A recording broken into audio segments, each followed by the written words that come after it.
یا رسول اللہ وسلم علیک یا. سامنے قرآن مجید و فرقان حمید کے ایک بہت ہی مشہور و معروف آیت کریمہ کی تلاوت کا شرف حاصل کیا ہے، اور آج میں انشاءاللہ مدینہ منورہ کی عزت و عظمت کے سلسلے میں کچھ عرض کروں گا. اللہ تبارک و تعالیٰ کی بارگاہ میں دعا کریں کہ اللہ تعالیٰ ہمیشہ حق اور سچ کہنے کی توفیق عطا فرمائے، اور ہم سب کو حق سچ سن کر اس پر عمل کرنے کی توفیق اور استقامت اللہ تعالیٰ عطا فرمائے. حضرات گرامی، اللہ تبارک و تعالیٰ نے اس پوری دنیا کے اندر بے شمار ممالک بنائے ہیں، اور پھر ہر ملک کے اندر کئی کئی شہر موجود ہیں. ہر خطے کے اندر کوئی نہ کوئی ایسا علاقہ ضرور ہوتا ہے جو قدرتی حسن و جمال سے مالا مال ہوتا ہے، اور وہ اتنا حسین و جمیل ہوتا ہے کہ دل کرتا ہے کہ بس اس کو دیکھتا ہی رہے. یہی وجہ ہے کہ لوگ دور دراز کا سفر کر کے حسین و جمیل ملکوں کی سیر کرتے ہیں. کیوں؟ اس لیے کہ ہر شخص کی اپنی اپنی پسند ہے، ہر شخص کی اپنی چاہت ہے. کسی کو کوئی علاقہ پسند ہے، کسی کو کوئی شہر پسند ہے، کسی کو کوئی ملک پسند ہے. مگر نبی صلی اللہ علیہ وسلم کے دیوانوں سے پوچھا جائے، حضور صلی اللہ علیہ وسلم کے غلاموں سے پوچھا جائے کہ تمہیں کون سا شہر پسند ہے، تو یہی جواب دیں گے کہ پوری دنیا میں مدینہ منورہ مجھے سب سے زیادہ پسند ہے. مجھے خدا کی ساری خدائی میں وہ شہر زیادہ پسند ہے جہاں میرا کملی والا رہتا ہے. یہ عاشقوں کی نشانی ہے، جہاں پر مطلوب ہو وہ علاقہ بڑا ان کو پسند ہوتا ہے. اور مولانا روح رحمۃ اللہ علیہ آپ نے مثنوی شریف میں لکھا ہے کہ ایک عاشق جس کے بارے میں یہ مشہور تھا کہ اس نے پورے دنیا کی ممالک کی سیر کی، تو لوگوں نے اسے پوچھا کہ بھائی سنا ہے کہ تم نے سارے علاقے دیکھے ہیں، ساری دنیا کی سیر کی ہے؟ اس نے کہا بے شک میں نے کی ہے. انہوں نے کہا کہ یہ بتاؤ کہ ان شہروں میں سے تمہیں کون سا شہر پسند آیا؟ تو اس نے ہنس کر یہ جواب دیا کہ مجھے وہ شہر بڑا پسند آیا، مجھے وہ گلیاں بڑی پسند آئی، مجھے وہ علاقہ بڑا پسند آیا جن گلیوں میں میرا محبوب چلتا ہے، جس شہر کے اندر میرا محبوب رہتا ہے، مجھے وہ علاقہ بہت زیادہ پسند ہے. اسی طرح دنیا کے اندر کسی کو انگلینڈ پسند ہے، کسی کو فرانس پسند ہے، کسی کو امریکہ پسند ہے، کسی کو کینیڈا پسند ہے، کسی کو دبئی پسند ہے، مگر عاشقوں کے مدینہ کی گلیاں بڑی پسند ہیں. کیوں؟ اس لیے کہ مدینہ میں امت کا والی رہتا ہے، مدینہ کے شہر کے اندر عاصم کا لجپال رہتا ہے، صدیق کا یار رہتا ہے، عمر کا آقا رہتا ہے، عثمان کا مولا رہتا ہے، فاطمہ کا بابا رہتا ہے، حسنین کا نانا رہتا ہے، علی کا بھائی رہتا ہے. ساری زمین اللہ نے بنائی ہے، پہاڑ بھی اللہ نے بنائی، زمین بھی اللہ نے بنائی، دریا بھی اللہ نے بنائی، پتھر بھی اللہ تبارک و تعالیٰ نے بنائی، درخت بھی اللہ تبارک و تعالیٰ نے بنائی. لیکن قرآن پڑھ کر آپ دیکھو کہ کسی زمین کا نام اللہ تعالیٰ نے نہیں لیا. لیکن قربان جب ہمارا آقا جب آمینہ کا لال لولاب کا تاج پہن کر چلا تو اللہ تبارک و تعالیٰ نے فرمایا کہ اے جبریل دیکھو مکے کی گلیاں کتنی چمک رہی ہے. اللہ تبارک و تعالیٰ نے فرمایا لا اقسم بہذا البلد، مجھے قسم ہے مکہ کی گلیوں کی، مجھے مکہ کی گلیاں اور بازار اس لیے پسند ہے وانت حل بہذا البلد، ان گلیوں میں میرے حبیب تیرے قدم مبارک لگے ہیں. اللہ تبارک و تعالیٰ فرماتا ہے مجھے مکہ کی گلیاں اس لیے پسند آئی ہیں، مکہ کے بازار اس لیے پسند آئے ہیں، مکے کے شہر اس لیے پسند آیا ہے کہ وہاں میرا محبوب رہتا ہے، وہاں میرا محبوب چلتا ہے. حضرات گرامی، دنیا والوں کا یہ قانون ہے کہ جب بڑا چلے تو چھوٹا ناز اٹھاتا ہے، استاد چلے تو شاگرد قسمیں اٹھاتا ہے، باپ چلے تو بیٹا قسمیں اٹھاتا ہے. مگر یہاں پر انداز ہی الگ ہے. کملی والا چلتا ہے تو وہ بے نیاز ہو کر ناز اٹھاتا ہے، وہ بے نیاز ہو کر خود قسمیں اٹھاتا ہے. لا اقسم بہذا البلد، اللہ تبارک و تعالیٰ نے محبوب کی شہر کی قسم کھائی. اعلیٰ حضرت عظیم البرکت مجدد دین و ملت شاہ احمد رضا خان فاضل بریلوی رحمۃ اللہ علیہ جب انہوں نے پڑھا تو آپ وجد میں آ گئے. آپ نے کہا کہ وہ خدا نے مرتبہ تجھ کو دیا، وہ خدا نے مرتبہ تجھ کو دیا، نہ کسی مدینہ کہ کلام مجید نے کھائی شاہ تیرے شہر و کلام و بقا کی قسم، تیرا مرکز راز عرش بری، تیرا محرم راز روح امی، تو ہی سرور ہر دو جہاں ہے شاہ، تیری مثل نہیں ہے خدا کی قسم۔ تو اللہ کی گرامی، ساری دنیا اللہ کی قسم کھاتی ہے۔ جب کوئی جھگڑا ہو جائے یا کوئی قسم اٹھانی ہو تو کہتے ہیں کہ اللہ کی قسم، مولانا اٹھائے تو اللہ کی قسم، مقتدی اٹھائے تو اللہ کی قسم، نوری اٹھائے تو اللہ کی قسم، کھاٹی قسم اٹھائے تو اللہ کی، فرش والے قسم اٹھائے تو اللہ کی، عرش والے قسم اٹھائے تو اللہ کی قسم، مگر اللہ فرماتا ہے کہ اے محبوب مجھے تیری گلیوں کی قسم، لوگ کی میرے قسمیں کھاندے ہاں، اے محبوب میں تیری قسمیں کھاندے ہاں۔ تو حضرات گرامی، ساری دنیا کہتی ہے کہ اللہ کی قسم، لیکن اللہ تعالیٰ فرماتا ہے کہ محبوب مجھے تیری قسم۔ اللہ تعالیٰ نے مکے کی گلیوں کی قسم کیوں اٹھائی؟ کیونکہ وہاں پر نبی صلی اللہ علیہ وسلم کے قدم مبارک لگے ہیں۔ تو پتا چلا کہ مکہ کی اپنی اتنی عظمت نہیں کہ اللہ قسم پر اٹھاتا۔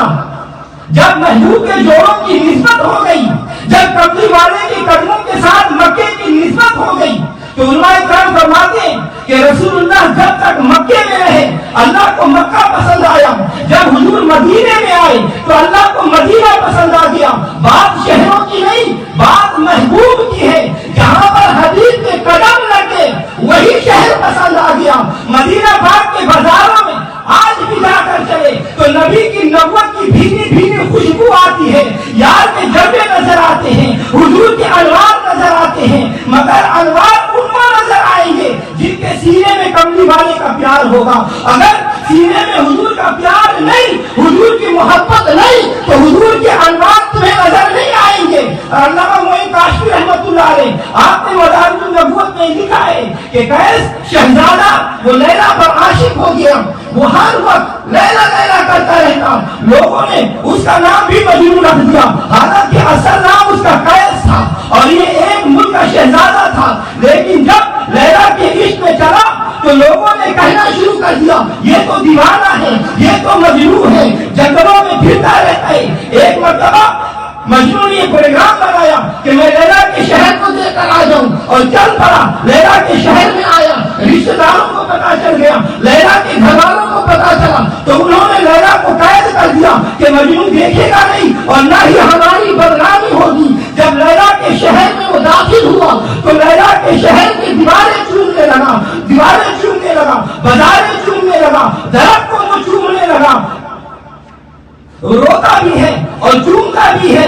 لوگوں نے پوچھا کہ مجنو تم نے لیلا کو دیکھا نہیں، دیواروں کو کیوں چوم رہے ہو؟ لوگوں نے پوچھا تم نے مجنو کو دیکھا، تم نے لیلا کو دیکھا نہیں، پھر یہ دیواریں کیوں چومتے ہو؟ تو مجنو نے رو کر یہ کہا کہ تمہیں پتا نہیں، مجھے اللہ کی عزت کی قسم جب سے لیلا کی شہر میں آیا ہوں میں نے جہاں بھی نگاہ ڈالی مجھے وہاں پر لیلا ہی نظر آئی۔ میں اس لیے دیواروں کو چوم رہا ہوں، میں اس لیے بازاروں کو چوم رہا ہوں، میں اس لیے درختوں کو چوم رہا ہوں کہ مجھے ہر چیز میں لیلا نظر آتی ہے۔ ارے لیلا نظر کیوں آتی ہے؟ اس لیے کہ اس کے سینے میں لیلا کا پیار موجود ہے۔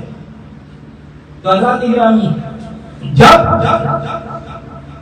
حضور صلی اللہ علیہ وسلم کے غلام مدینہ میں جاتے ہیں، جب حضور کے عاشق مدینہ میں جاتے ہیں، جب نبی کے غلام مدینہ میں جاتے ہیں تو اس کو مدینے کے بازاروں میں نبی صلی اللہ علیہ وسلم کے نور نظر آتا ہے، اس کو مدینے کی گلیوں میں بھی رسول نظر آتے ہیں، ان کو ہر چیز میں حضور نظر آتے ہیں، ہر طرف حضور کے جلوے نظر آتے ہیں۔ اور شاہ ولی اللہ محدث دہلوی رحمۃ اللہ علیہ جب ہم حج کرنے کے بعد مدینہ پاک گئے تو فرماتے ہیں کہ جب میں مدینہ پاک میں پہنچا تو مجھے اللہ کی قسم، رب کعبہ کی قسم، مجھے ہر چیز میں نبی کا نور نظر آیا، ہر طرف حضور کے انوار و تجلیات نظر آئے۔ اور پاکستان کے بہت مشہور شاعر محمد علی ظہوری جب حج کرنے کے لیے گئے، جب واپس آئے تو کسی نے پوچھا اے ظہوری یہ بتاؤ کہ مدینہ دیکھا ہے؟ انہوں نے کہا ہاں میں نے دیکھا ہے، اس سوال کرنے نے پوچھا کہ مجھے بتاؤ کہ مدینہ کیسا لگا، تو رو کر یہ کہنے لگا کہ جب مسجد نبوی کے منار نظر آئے، جب مسجد نبوی کے منار نظر آئے، اللہ کی رحمت کے آثار نظر آئے، منظر ہو گیا کیسے الفاظ نہیں ملتے، منظر ہو گیا کیسے الفاظ نہیں ملتے۔ ارے جس وقت محمد کا دربار نظر آئے، بس یاد رہا اتنا، بس یاد رہا اتنا، سینے سے لگی جالی، پھر یاد نہیں کہ کیا کیا نظر آئے۔ اور آخری شعر پڑھا تو آپ نے کمال کر دیا کہ مکے کی فضاؤں میں، طیبہ کی ہواؤں میں، مکے کی فضاؤں میں، طیبہ کی ہواؤں میں ہم نے تو جگر دیکھا سرکار نظر آئے، ہم نے تو جگر دیکھا سرکار نظر آئے۔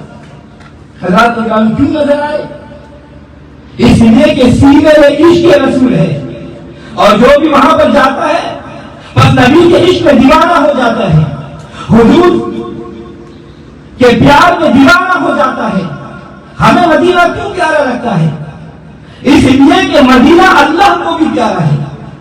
جب نبی صلی اللہ علیہ وسلم کو اللہ تبارک و تعالیٰ نے ہجرت کرنے کا حکم دیا تو حضور صلی اللہ علیہ وسلم نے کہا یا اللہ میں مکے میں پیدا ہوا ہوں، یا اللہ میرا والد بھی مکے میں پیدا ہوا، یا اللہ میرا دادا بھی مکہ میں پیدا ہوا، یا اللہ میرا دادا اسماعیل اس مکے کو آباد کرنے والا ہے، یا اللہ مجھے ان گلیوں سے بڑا پیار ہے، یا اللہ مجھے یہ شہر بڑا پیارا لگتا ہے، مگر اے اللہ اب آپ کا حکم آ گیا ہے، یا اللہ تیرے حکم پر میں اپنی محبت کو قربان کروں گا، یا اللہ تیرا حکم پہ اپنے محبت کو قربان کرتا ہوں، لیکن یا اللہ مجھے کسی عام شہر میں نہیں بھیجنا، اب مجھے وہاں پر لے جانا یا اللہ جو تمہیں سب سے زیادہ پیارا لگتا ہے۔ حضور صلی اللہ علیہ وسلم نے یہ دعا مانگی، یا اللہ مجھے اس شہر میں لے جاؤ جو تمہیں مکے سے بھی زیادہ پیارا لگتا ہے۔ تو اللہ تبارک و تعالیٰ نے فرمایا اے محبوب اگر یہ بات ہے تو پھر مدینہ چلے جاؤ، اس لیے کہ مدینہ ساری کائنات سے مجھے زیادہ پیارا ہے۔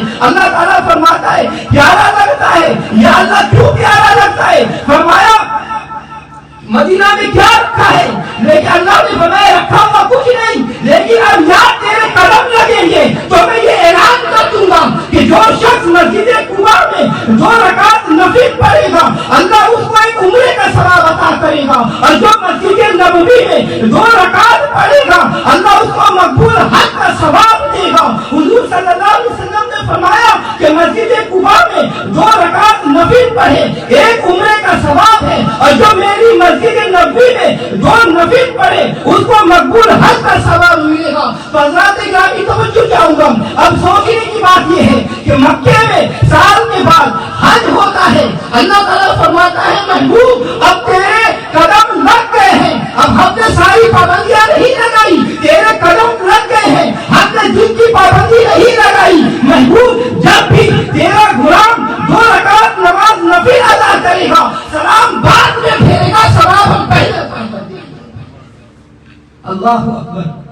حضرات گرامی نبی صلی اللہ علیہ وسلم نے فرمایا کہ جو شخص میری مسجد میں 40 نمازیں مسلسل پڑھے اللہ تعالیٰ اس کو 2 انعام عطا کرے گا۔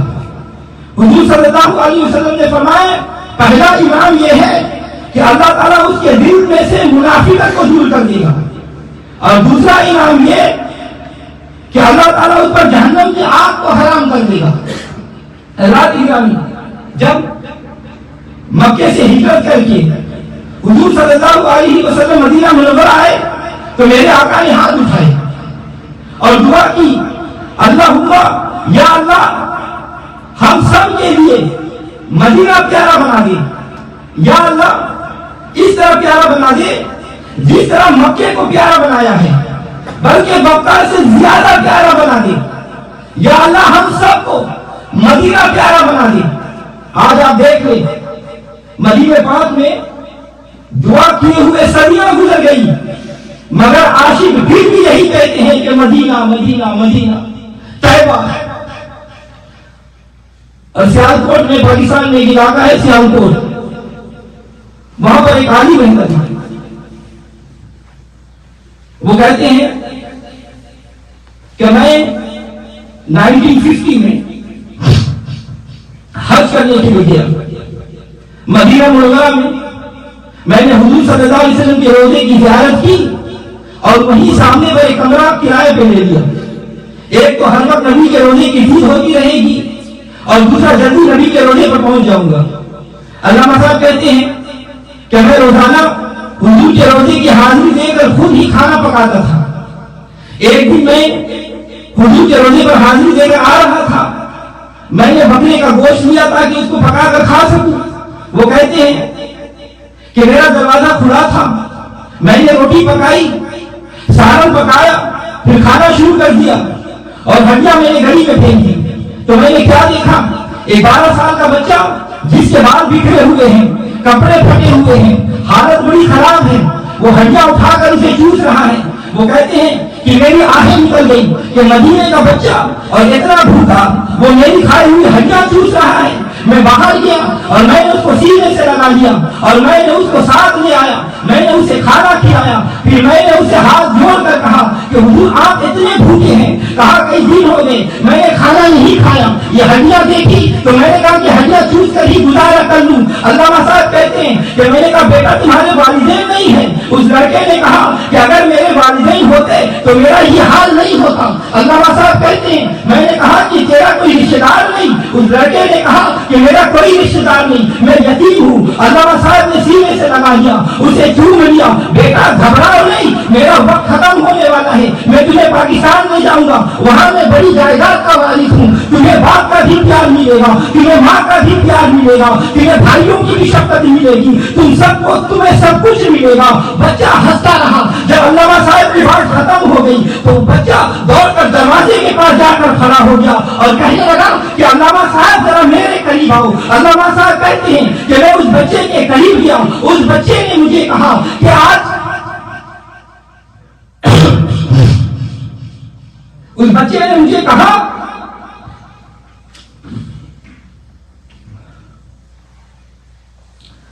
درشید کو یہ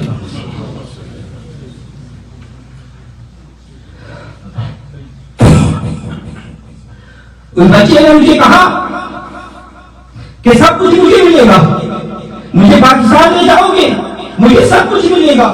اس نے کہا کہ تمہیں سب کچھ ملے گا.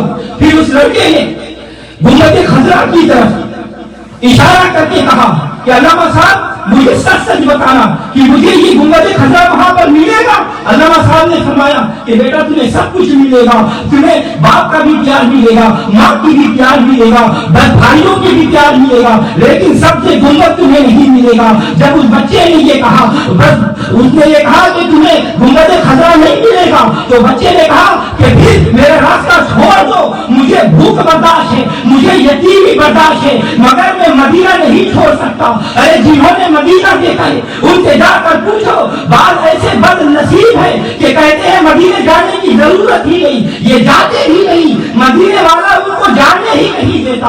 ارے میرے آقا نے فرمایا اے میرے صحابہ حج کر کے میرے مدینے کی اور میری زیارت کیا کرو. صحابہ نے فرمایا, جو حضور نے فرمایا جو حج کر کے میرے مدینے کی زیارت کرے گا اللہ اس کو میری زیارت کے صدقے 2 انعام عطا کرے گا. پوچھا یا رسول اللہ کون سے؟ تو آپ صلی اللہ علیہ وسلم نے فرمایا کہ پہلا انعام یہ کہ جو حج کر کے میرے مدینے کی زیارت کرے گا اللہ اس کو 2 مقبول حج کا ثواب عطا کرے گا.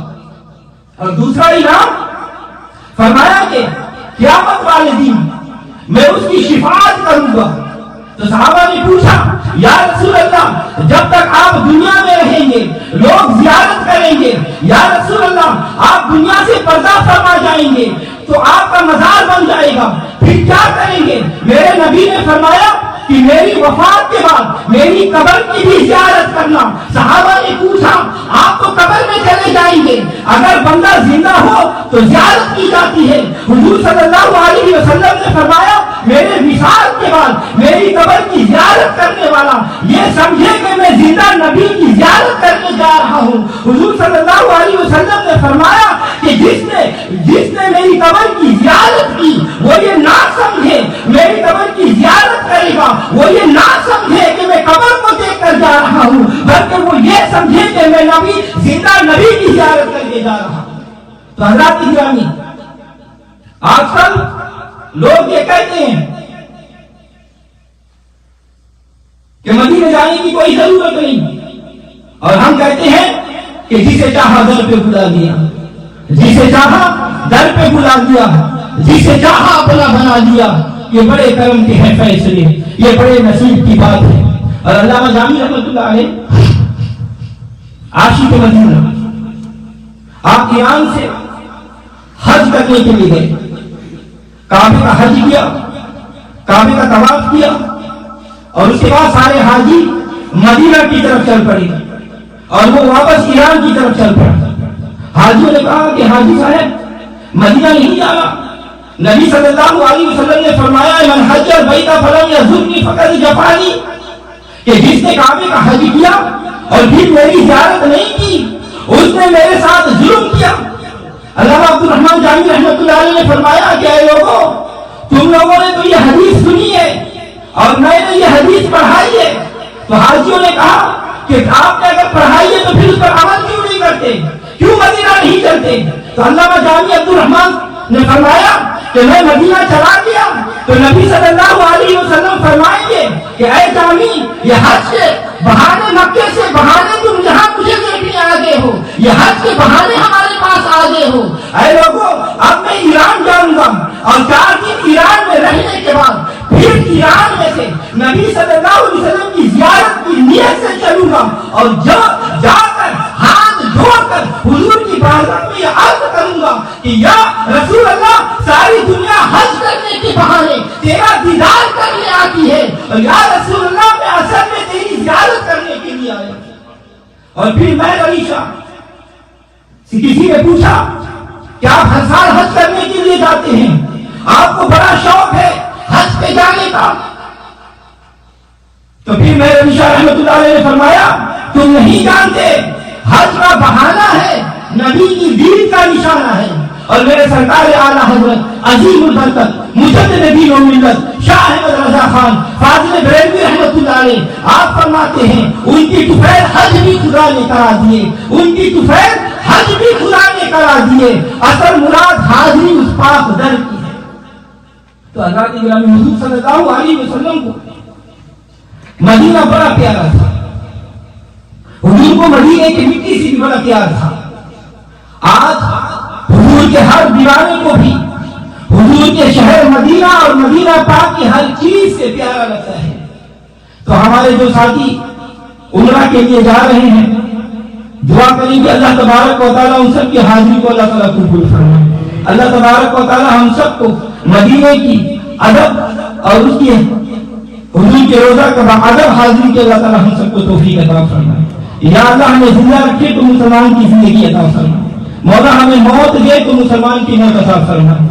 یا اللہ ہمیں ایمان اور اسلام پر ثابت قدم رکھے۔ یا اللہ ہمیں زندہ رکھ تو ایسی زندگی دے جو رکوع کرنے والوں کی زندگی ہو، مولا ہمیں موت دے تو ایسی موت دے جو رکوع کرنے والوں کی موت ہو، مولا ہمیں زندگی دے تو ایسی زندگی دے جو سجدہ کرنے والوں کی زندگی ہو، مولا ہمیں موت دے تو ایسی موت دے کہ ساجدین کے ساتھ ہمارا حشر ہو، مولا راکعین کے ساتھ ہمارا حشر ہو، صادقین کے ساتھ ہمارا حشر ہو، مولا عارفین کے ساتھ ہمارا حشر ہو، اور مولا تیرے فضل و کرم سے انبیاء اور مرسلین کے ساتھ ہمارا حشر ہو، اولیاء مقربین کے ساتھ ہمارا حشر ہو، بزرگان دین کے ساتھ ہمارا حشر ہو۔